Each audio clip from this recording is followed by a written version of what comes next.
gran saludo para todos, y que tengan un buen día o noche. Les habla el Dr. Arelis Rodríguez. A continuación, Morfofisiología Humana 1, clase vídeo orientadora, 11. Tengan en cuenta que en la parte inferior de este vídeo, al darle más información se desplegará un panel donde podrán acceder a todo el material complementario, clases, consolidaciones y más. Y recuerden que si este material es de su agrado pueden colaborar, suscribiéndose para recibir más vídeos.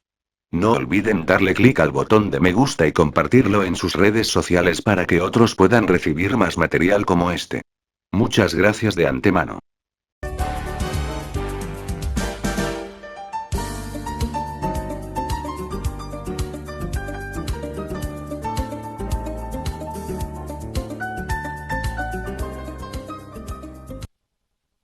Queridos estudiantes y profesores, nuestro saludo para todos y sean bienvenidos a la actividad orientadora de hoy.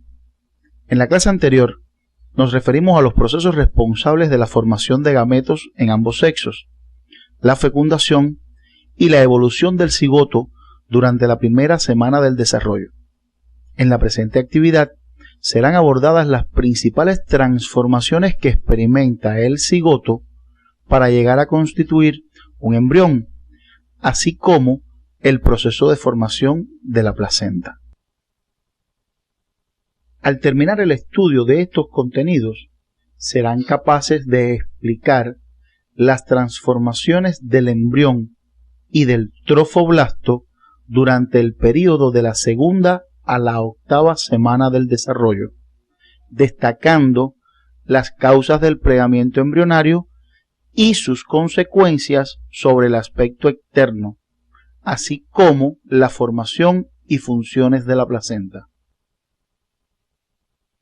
Como ya conocen, al término de la primera semana, el blastocisto está parcialmente incluido en el estroma endometrial. Esta implantación concluye a finales de la segunda semana.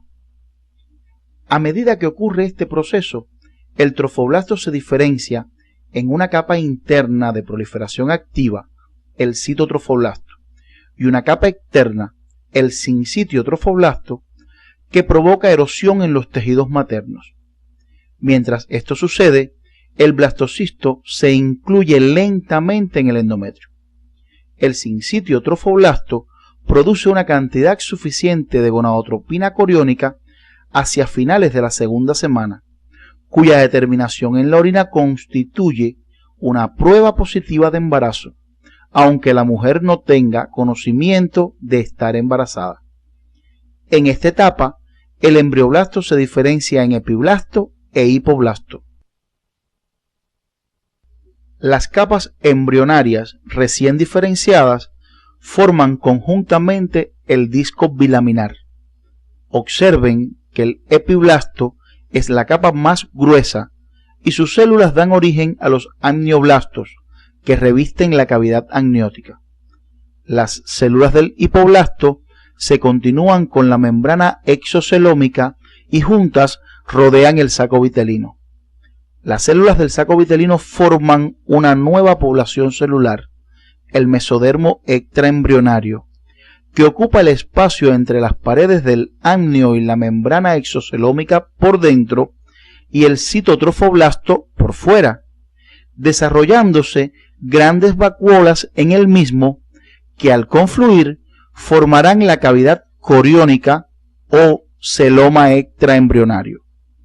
Es evidente el desarrollo de lagunas o cavidades aisladas en el sincitio trofoblasto y cómo el blastocisto queda incluido completamente en el estroma endometrial, mientras el epitelio superficial cubre el defecto original de la pared uterina. En esta imagen del embrión pueden observar el desarrollo de la cavidad celómica y cómo el mesodermo extraembrionario queda dividido en dos hojas, la somatopleural y la esplagnopleural. La somatopleural recubre al citotrofoblasto y al amnios, y la esplagnopleural al saco vitelino.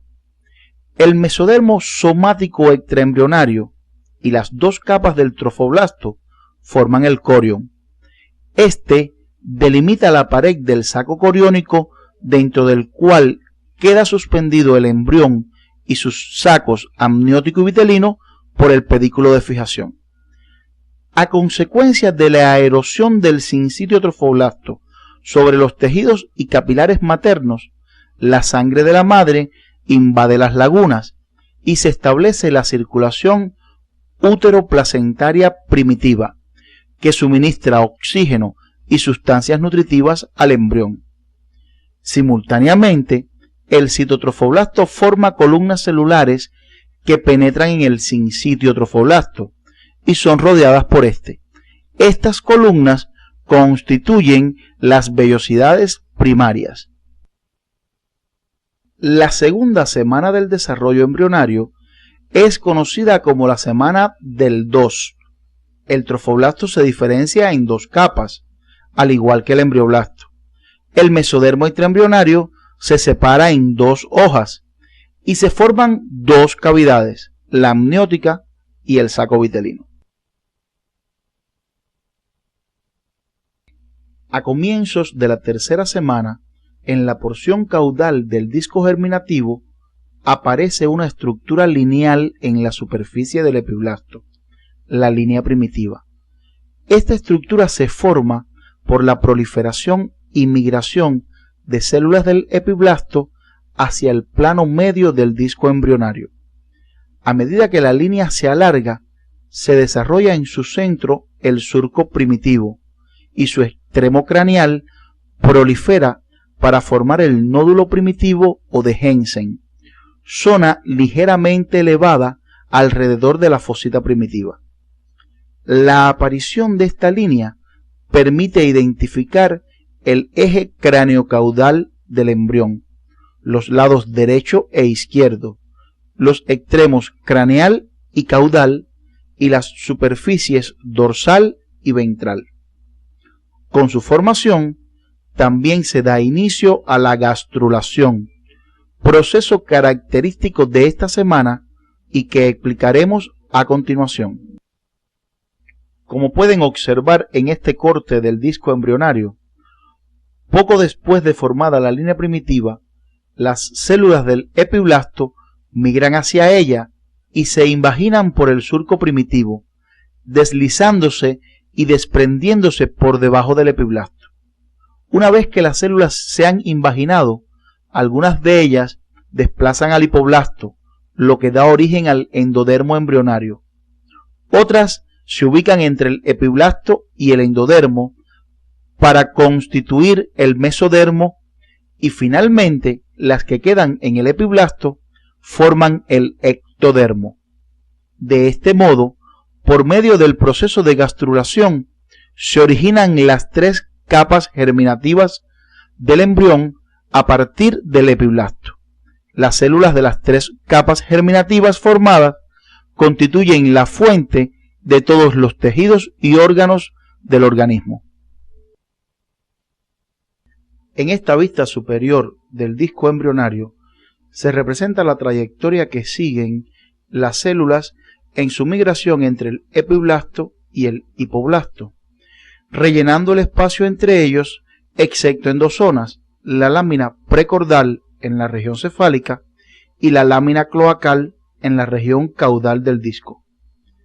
Por delante de la lámina precordal pasan las células del mesodermo intraembrionario y forman la lámina cardiogénica a partir de la cual se origina el corazón. Las células del mesodermo migran hacia el borde del disco y contactan allí con el mesodermo extraembrionario que cubre el saco vitelino y el ágneos.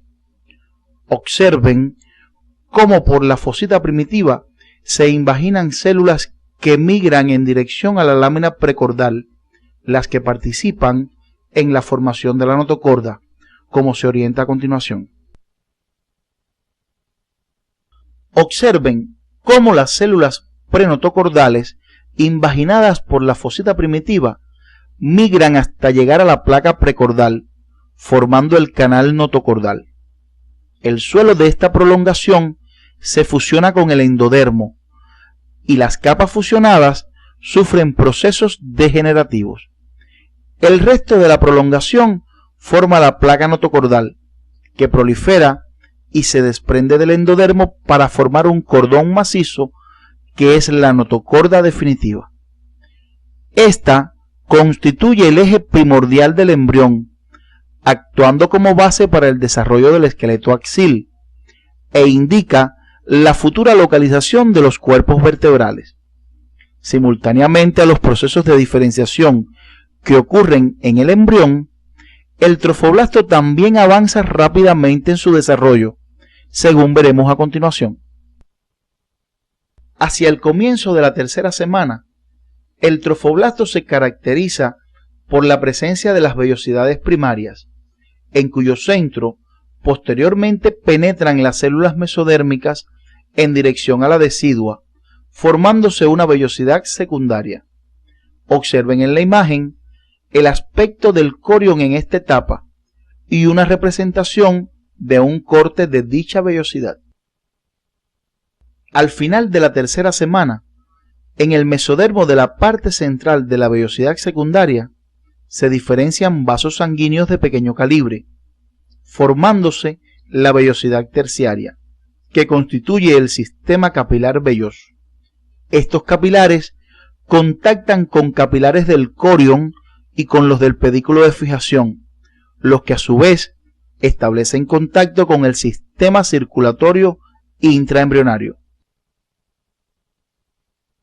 Resumiendo, al término de la tercera semana se distingue un embrión trilaminar, aplanado, con más desarrollo en su extremo cefálico, y un trofoblasto que ha desarrollado vellosidades secundarias y terciarias. Cuando en el desarrollo persisten células como restos de la línea primitiva, éstas pueden proliferar y formar tumores en la región sacrococcígea, como el teratoma sacrococcígeo. Otras malformaciones pueden presentarse si la gastrulación es interrumpida por anomalías genéticas o agresiones teratógenas. Deben estudiar estos contenidos siguiendo las orientaciones del CD. Durante la tercera a la octava semana de desarrollo tiene lugar el denominado período embrionario o de organogénesis, en el que cada una de las tres hojas germinativas da origen a los diferentes tejidos y órganos específicos, estableciéndose las principales características del cuerpo. Estos fenómenos son particularmente sensibles a efectos adversos de factores externos que pueden provocar alteraciones del desarrollo, por lo que se considera a estas semanas como un periodo crítico del desarrollo. A continuación, explicaremos la diferenciación de estas hojas, comenzando por el ectodermo. En la imagen se representa a la izquierda una vista dorsal del disco embrionario y a la derecha un corte transversal del mismo. Observen cómo la diferenciación del ectodermo comienza por la acción inductora de la notocorda sobre él, que consecuentemente aumenta de grosor y forma la placa neural. Posteriormente, los bordes laterales de la placa se elevan y forman los pliegues neurales, y la porción media deprimida constituye el surco neural. Poco a poco, los pliegues neurales se unen en la línea media, donde se fusionan, formando el tubo neural, el que se independiza del ectodermo superficial. Estos contenidos deben estudiarlos siguiendo las orientaciones del CD, precisando los derivados definitivos de esta hoja. A continuación, abordaremos la diferenciación del mesodermo. El mesodermo intraembrionario inicialmente forma una lámina delgada de tejido a cada lado de la línea media. Posteriormente, las células próximas a la línea media proliferan y forman una zona engrosada de tejido denominada mesodermo paraxil. Lateralmente, la hoja mesodérmica se mantiene delgada y se denomina lámina lateral. la que tiene continuidad con el mesodermo que cubre al amnios y al saco vitelino. El mesodermo intermedio se localiza entre el paraxil y el lateral. En la imagen se representa a la izquierda una vista dorsal del disco embrionario y a la derecha un corte transversal del mismo. Observen cómo con el surgimiento de espacios intercelulares en el mesodermo lateral y el mesodermo cardiogénico se forman pequeñas cavidades cuya coalescencia forma una cavidad única en herradura denominada celoma intraembrionario, que divide al mesodermo lateral en dos capas u hojas. Una hoja somática o parietal que se continúa con el mesodermo que recubre el amnios y una espláncnica o visceral que se continúa con el mesodermo que recubre al saco vitelino.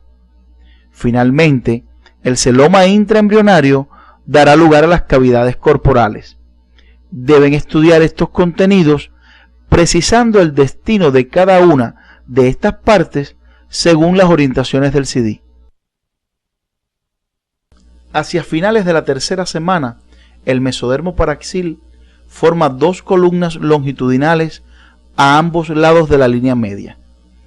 La división de este mesodermo en segmentos pares comienza en la región cefálica, con la diferenciación de los somitómeros, y a partir de la región occipital se organizan en pares de somitas, cuya formación sigue un sentido cefalocaudal.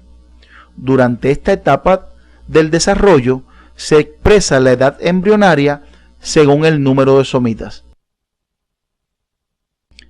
A inicios de la cuarta semana, las células que forman las paredes ventral y medial del somita pierden su organización compacta, se tornan polimorfas y cambian su posición para rodear la notocorda. Estas agrupaciones de células reciben el nombre de esclerotomas, que contribuirán a la formación del esqueleto axil. En la zona dorsolateral se desarrolla por su parte medial el miotoma, de donde se originan los músculos del tronco y parte de los músculos del cuello, mientras que en su parte lateral se desarrolla el dermatoma, el que formará la dermis y el tejido subcutáneo de la piel. En consecuencia, cada somita forma su esclerotoma, que origina el componente de cartílago y hueso, su miotoma, que da lugar al componente muscular, y su dermatoma, que desarrollará el tejido subcutáneo de la piel, todos a nivel segmentario. Como consecuencia del desarrollo del ectodermo y el mesodermo, se condicionan modificaciones conformacionales que influyen sobre el aspecto externo del embrión, como veremos a continuación. La adopción de la forma cilíndrica del embrión está determinada por los plegamientos que ocurren en el disco germinativo trilaminar durante la cuarta semana. Estos son plegamiento cefalocaudal, mediante el cual, como consecuencia del crecimiento del tubo neural, se pliega el disco embrionario y los extremos cefálico y caudal se acercan en dirección ventral, y el plegamiento lateral, que a consecuencia del crecimiento de los somitas provoca que los bordes laterales del disco se acerquen en dirección ventral. Es importante que comprendan que estos procesos son simultáneos y que por razones didácticas se abordan por separado. A continuación, se aprecia una secuencia de estos plegamientos. Observen que en el embrión plano de la tercera semana, el endodermo constituye el techo del saco vitelino y el área cardiogénica se encuentra cefálicamente a la lámina precordal, mientras que la alantoides está situada fuera del embrión en el interior del pedículo de fijación. Según avanza el plegamiento en el sentido indicado por las flechas, estas estructuras modifican su posición y finalmente parte del saco vitelino es incorporado al interior del embrión para formar el intestino primitivo, persistiendo una comunicación entre estas estructuras a través del conducto vitelino. Observen la relación del disco embrionario con las cavidades amniótica y vitelina durante el plegamiento lateral. En la medida en que el plegamiento avanza, como indican las flechas, el endodermo estrecha su relación con el saco vitelino, forma el conducto vitelino y delimita el tubo intestinal primitivo. La unión de las dos hojas de mesodermo lateral en la línea media permite que las paredes corporales queden establecidas, adquiriendo el cuerpo forma cilíndrica. Fíjense que en este momento el embrión ha quedado incluido por completo dentro de la cavidad amniótica. Como consecuencia de ambos plegamientos, parte del saco vitelino revestido por endodermo se incorpora en la cavidad corporal, resultando la formación del intestino primitivo. La porción media de este se comunica transitoriamente con el saco vitelino a través del conducto ónfalo-mesentérico o vitelino. Deben estudiar estos contenidos precisando los derivados definitivos de cada hoja embrionaria según las orientaciones del CD.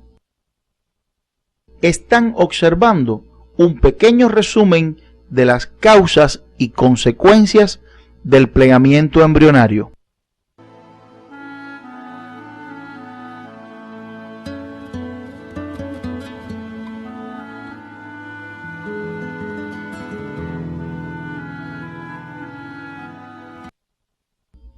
El aspecto externo del embrión ha sido modificado por todos los cambios antes referidos, desde una forma aplanada en la tercera semana con su extremo cefálico más desarrollado, a una estructura cilíndrica donde los caracteres externos principales son los somitas y los arcos faríngeos en la cuarta semana, en la que la edad embrionaria suele expresarse según el número de somitas. Posteriormente, el desarrollo de las extremidades a partir de la quinta semana, la pérdida de la cola y el desarrollo de la cara, ojos y oídos hacen que a finales de la octava semana el embrión tenga un aspecto más humano y mida aproximadamente 30 milímetros. Paralelamente al desarrollo del embrioblasto, el trofoblasto se va desarrollando, estableciéndose las relaciones morfológicas necesarias para los intercambios fisiológicos entre la madre y su embrión, como veremos a continuación.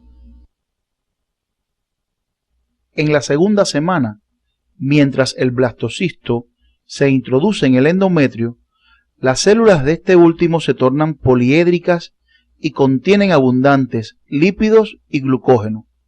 Los espacios intercelulares están ocupados por líquido extravasado, provocando edema.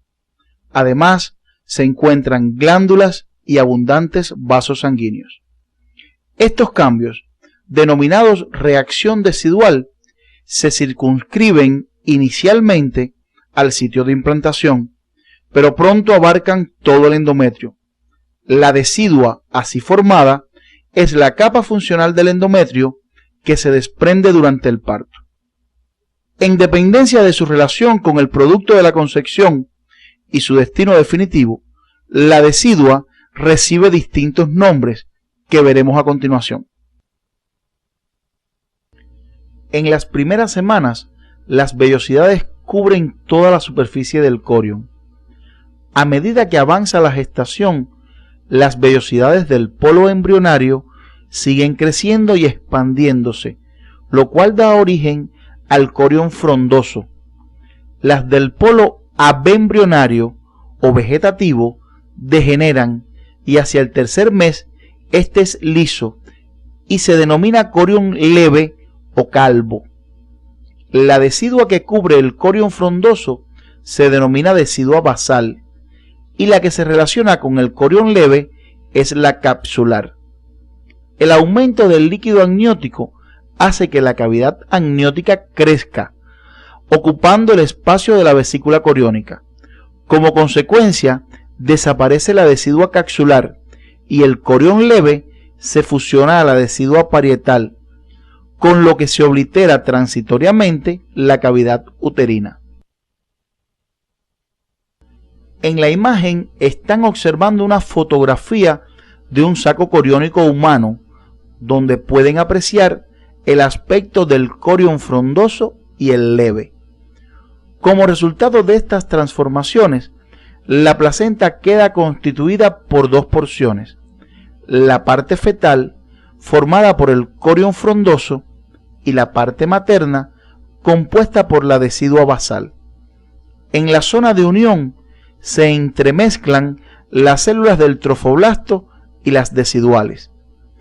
En el curso del cuarto mes, la decidua forma varios tabiques que sobresalen en el espacio intervelloso. El útero, el saco coriónico y la placenta crecen a medida que lo hace el embrión y posteriormente el feto. Observen cómo en este estadio ya se obliteró la cavidad uterina y solo se distingue decidua basal y parietal. La placenta presenta generalmente forma discoide y tiene dos caras, la fetal y la materna. En la cara fetal se distingue la inserción generalmente excéntrica del cordón umbilical, el ágneos que la recubre y le proporciona aspecto brilloso, y los vasos coriónicos que convergen hacia el cordón umbilical. En la cara materna observamos los cotiledones, zonas salientes separadas por surcos que son huellas de los tabiques deciduales. En la imagen están observando un esquema de un corte transversal de la placenta a término, que muestra la relación entre el corión frondoso o parte fetal de la placenta y la decidua basal o componente materno. Observen cómo los tabiques deciduales penetran en el espacio intervelloso. Por la placenta circulan simultáneamente dos tipos de sangre, la materna y la fetal, sin que lleguen a mezclarse. La sangre materna oxigenada entra a presión hacia el espacio intervelloso a través de las arterias espirales de la decidua, bañando las abundantes vellosidades. Al disminuir la presión, la sangre retorna desde la lámina coriónica hacia la decidua y se incorpora a la circulación materna por las venas endometriales. La sangre fetal circula por los vasos coriónicos. La sangre desoxigenada entra a la placenta por las arterias umbilicales y recorre los vasos coriónicos hasta el interior de la vellosidad, donde se produce el intercambio de nutrientes y gases a través de la membrana placentaria, para retornar al embrión por la vena umbilical. Tengan en cuenta que en este caso la sangre oxigenada cursa por la vena umbilical y la poco oxigenada por las arterias. La membrana placentaria es una estructura formada por los tejidos extrafetales que separan la sangre materna de la fetal. Hasta las 20 semanas, la membrana placentaria está compuesta por 4 capas: sincitio trofoblasto, citotrofoblasto, tejido conectivo de las vellosidades coriónicas y el endotelio de los capilares fetales. Después de las 20 semanas se producen modificaciones en las vellosidades y la membrana placentaria se adelgaza, dado que el revestimiento endotelial se pone en íntimo contacto con el sincitio trofoblasto, lo cual aumenta significativamente el índice de intercambio. Las principales funciones de la placenta son: intercambio de gases, fundamentalmente oxígeno y dióxido de carbono por difusión simple; intercambio de nutrientes como aminoácidos, lípidos, hidratos de carbono, vitaminas, y de electrolitos como potasio, sodio y cloruro, entre otros. Transmisión de anticuerpos maternos, fundamentalmente las inmunoglobulinas G, que se transportan hacia el feto a partir de las 14 semanas, proporcionándole inmunidad pasiva contra varias enfermedades infecciosas. Producción de hormonas, entre las que se encuentran la progesterona, los estrógenos, la gonadotrofina coriónica humana y el lactógeno placentario. Deben estudiar los efectos adversos del paso de algunos antígenos, hormonas, virus, fármacos u otros elementos, siguiendo las orientaciones del CD. Durante su desarrollo, el cordón umbilical pasa por diferentes fases. En la 5ª semana se delimita el anillo umbilical primitivo, línea ovalada de unión entre el ágneos y el ectodermo. El anillo rodea las siguientes estructuras: el pedículo de fijación, que incluye el alantoides y los vasos umbilicales, el conducto vitelino con sus vasos y un canal que comunica las cavidades intraembrionaria y extraembrionaria. A medida que crece la cavidad amniótica, el ágneos comienza a envolver al pedículo de fijación y al conducto vitelino para agruparlos y formar el cordón umbilical primitivo. En esta etapa, además de las estructuras anteriores, se encuentran en el cordón asas intestinales herniadas que transitoriamente permanecen en él hasta la 10ª semana. Observen a la derecha una fotografía de un embrión en esta etapa del desarrollo. El cordón definitivo tiene una longitud de 50 a 60 centímetros, con un diámetro aproximado de 2 centímetros. Su aspecto es tortuoso y presenta los llamados falsos nudos. Está constituido por 2 arterias y una vena, rodeadas por la gelatina de Wharton y cubierto en toda su extensión por el ágneos. La cavidad amniótica está ocupada por un líquido acuoso y cristalino producido en parte por los amnioblastos, pero principalmente originado a partir de la sangre materna. Su cantidad aumenta progresivamente hasta alcanzar de 800 a 1000 mililitros a las 37 semanas. El feto, fijado por el cordón umbilical, flota en el líquido amniótico, el que tiene, entre otras funciones, la de amortiguar las sacudidas, evitar las adherencias amnióticas y permitir los movimientos fetales. A partir del 5º mes, el feto deglute el líquido amniótico y vierte orina al mismo, produciéndose un reciclaje del volumen de líquido amniótico, el que resulta de gran importancia para el diagnóstico prenatal de malformaciones y la evaluación de la maduración fetal. La placenta puede presentar alteraciones de diferentes tipos. Destacaremos las que dependen de la implantación y de la profundidad de su adhesión a la pared uterina. La placenta previa es un caso en que la implantación del blastocisto se realiza próximo al orificio cervical interno, provocando sangramiento vaginal durante la gestación. En la imagen están observando una esquematización de este defecto y una foto del mismo en un útero grávido. De acuerdo a la adhesión de la placenta en la pared uterina, se pueden diferenciar 3 variantes: la placenta acreta, la increta y la percreta. La placenta acreta se adhiere al miometrio. La increta penetra el miometrio y la percreta atraviesa el miometrio.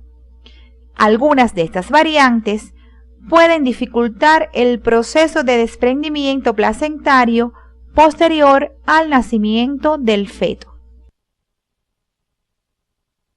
La mola hidatiforme se produce por una diferenciación anómala del trofoblasto, donde no se forma placenta, caracterizándose por hiperactividad de las vellosidades coriónicas. El mesénquima se presenta muy abundante y edematoso, con poca o ninguna vascularización, y el embrión muere. Su mayor grado de desarrollo lo constituye el coriocarcinoma o corioepitelioma, tumor de tejido trofoblástico que tiene una gran malignidad. Cuando el volumen de líquido amniótico excede los 1500 mililitros, se produce el hidrácnios o polihidrácnios, que puede ser de causas maternas como la diabetes o fetales como defectos congénitos, entre los que están la atresia esofágica y la anencefalia, que afectan la deglución del líquido. Sin embargo, la mayor parte suelen ser idiopáticas. Cuando el volumen de líquido amniótico es inferior al normal, se produce el oligohidrácnios, que puede ser consecuencia de agenesia renal. Las bridas amnióticas se producen por desgarros del amnios. Estas bandas de tejido pueden causar amputaciones, como están observando en la imagen. El cordón puede presentar un largo anormal.